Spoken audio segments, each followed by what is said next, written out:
Could we talk about what Scott Bessent recently said? Please. Do you have that clip? I want to talk about this for a minute because this ties into everything that we're discussing.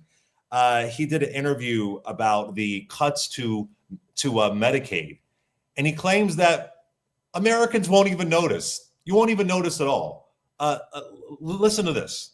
The president promised that there would not be changes to Medicaid benefits, and putting a work requirement is, by definition, a change to benefits. No, there are no change in benefits. There's a change in requirements to get the benefits. And what we are doing, we are bringing back manufacturing jobs. We are bringing back working class jobs. By securing the border, we have already seen working class wages move up. So we are creating jobs. People can get off Medicaid and get a job that has good health care benefits, Dana. In theory, that works, but I'm sure you've seen and heard a lot of the concern, including and especially from Republicans who are the most vocal in Congress, about the fact that those work requirements are going to be very cumbersome to actually prove, and it will inevitably force the people who need that Medicaid coverage off the rolls. Well, first of all, the Republicans are not the most vocal on this. It is a group of Democrats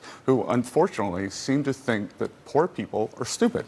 I don't think poor people are stupid. I think they have agency, and I think to have them register twice a year for these benefits, that is not a burden.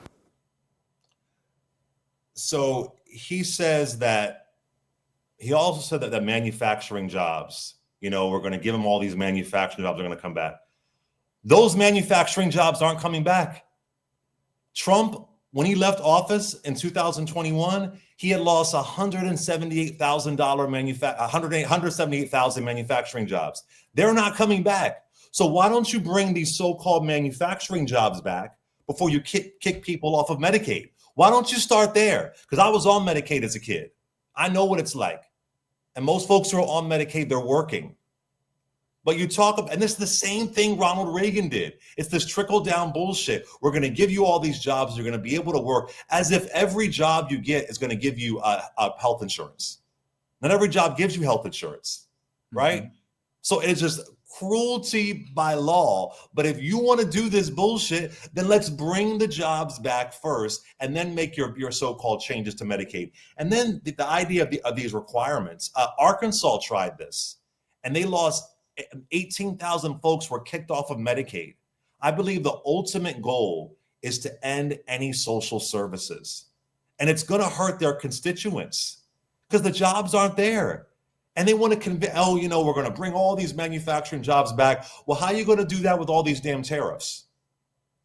Tell me how you're going to do it. When you have more the tariff war, are you going to build new factories within about 30 days? Is that going to happen? So you're going to kick people off. They aren't going to have access to jobs. It's going to create more poverty. Therefore, that will create more crime. Scott Bessent is bullshit. He's the token gay dude in the administration and will tap dance his ass off to make his daddy happy. It pisses me off. You know what's funny, Clay? I'm a gay dude. I can say it. Folks like. But as I was watching that clip, particularly when he says, I think poor people are smart. I don't think poor people are dumb.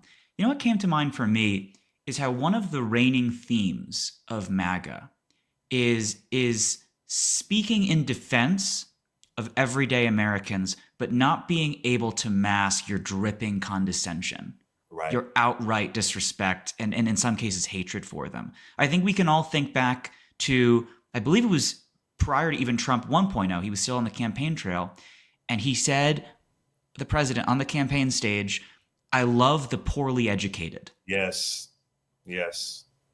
Again, this bizarre juxtaposition where in theory you're saying something populist, saying something in defense of your average Joe, but also very clearly giving the game away, going mask off and making clear, oh, you hate these people. You do not remotely respect these people. And there's been tons of reporting suggesting this, that Trump thinks that his supporters are rubes, that he thinks they're gross, that he has hand sanitizer bottles at the ready after shaking hands with them.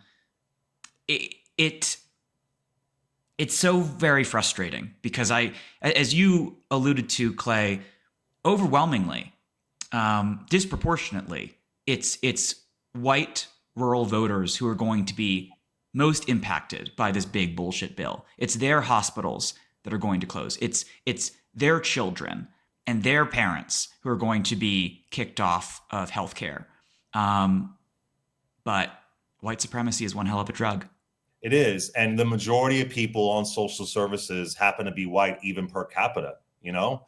It's strange to me. Never forget that Newt Gingrich, remember that? When he called Obama the food stamps president. Yeah.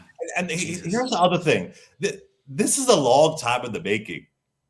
This is just a long time, whether it's the cuts to FEMA, the cuts to the FAA, the Doge cuts, whether it is Medicaid, it is a long time in the making because they're trying to convince people, again, it is the upper class who are the victims. And these lazy, because if you're poor, you deserve to be there.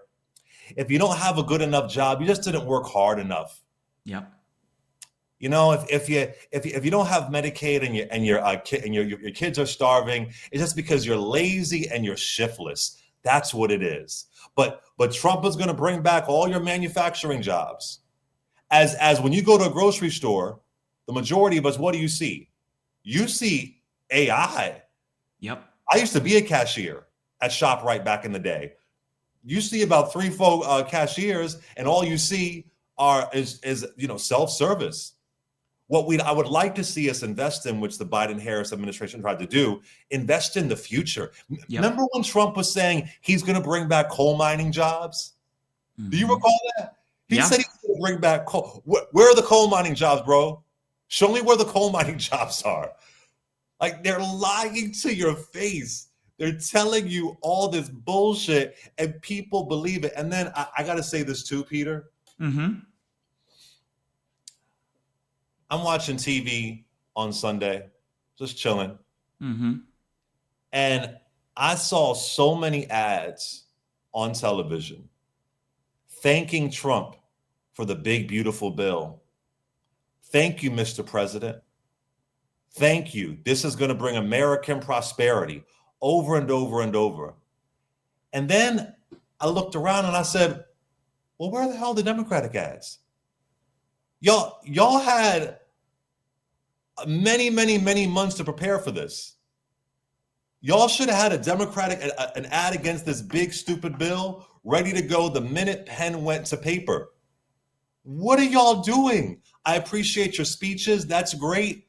But there is already an ad within 48 hours congratulating Trump for his terror. And there's nothing from the Democrats. What is going on? They're celebrating like it's the damn Super Bowl. And the Democrats, Ken Martin, if you're out there, somebody, I got 4 text messages saying, hey, donate $5. What are y'all doing? Y'all should have ads everywhere telling people how horrible this will be, how it will affect you at every point in your life. While they're doing celebration ads of people working in factories and how beautiful it's going to be, and you're going to get a tax cut, you should have had an ad ready to go, hit publish, and have it on every major network and all over social media. Thanks everyone for watching. Your support means the world to us. So make sure you hit the like button and you subscribe to our channel to make sure that you never ever miss a video. We're live every day, 10 a.m. Eastern time. We drop even more content at 2 p.m. Eastern and 5 p.m. Eastern. And if you want more Don Lemon Show content, we'd love for you to become a member of the Lemon community, where you will receive access to special community posts. You'll get exclusive content and members-only live shows. So head over to our channel page or click the join button on this video.